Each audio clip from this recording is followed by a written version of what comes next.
বিশ্বকাপের উত্তাপ এখনও মাঠে পুরোপুরি না ছড়ালেও আর্জেন্টিনা দলকে ঘিরে শুরু হয়ে গেছে উন্মাদনা। যুক্তরাষ্ট্রের কানসাস সিটিতে বিশ্বকাপ প্রস্তুতি চালিয়ে যাচ্ছে বর্তমান বিশ্ব চ্যাম্পিয়নরা। তবে সবার চোখ ছিল একজনের দিকে, তিনি লিওনেল মেসি। সতীর্থরা যখন দলীয় অনুশীলনে ব্যস্ত, মেসি তখন ছিলেন মূল দলের আবহ থেকে কিছুটা দূরে।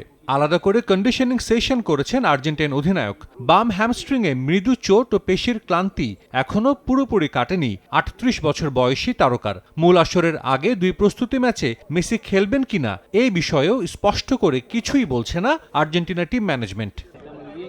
তবে মেসির উপস্থিতি যেন আর্জেন্টিনা দলে অন্যরকম এক আবহ সৃষ্টি করেছে। ইন্টার মায়ামির এই মহাতারকা খেলতে যাচ্ছেন নিজের ষষ্ঠ বিশ্বকাপ, যা আর্জেন্টিনার ইতিহাসে অনন্য এক মাইলফলক। কাতার বিশ্বকাপ জয়ের পর স্কালোনির দল জিতেছে কোপা আমেরিকাও। সেই অভিযানের অধিকাংশ সেনানী নিয়ে এবার বিশ্বমঞ্চে নামছে আলবিসেলেস্তেরা। লক্ষ্য একটাই, ১৯৬২ সালে ব্রাজিলের পর প্রথম দল হিসেবে বিশ্বকাপ শিরোপা ধরে রাখা।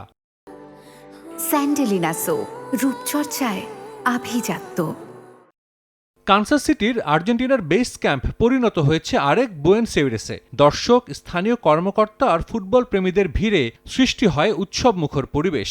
আর্জেন্টিনা দলকে একনজর দেখতে প্রতিদিনই ভিড় করছেন সমর্থকরা। মেসি জ্বর আর বিশ্বকাপের রোমাঞ্চ মিলে শহর জুড়ে তৈরি হয়েছে এক অন্যরকম আবহ।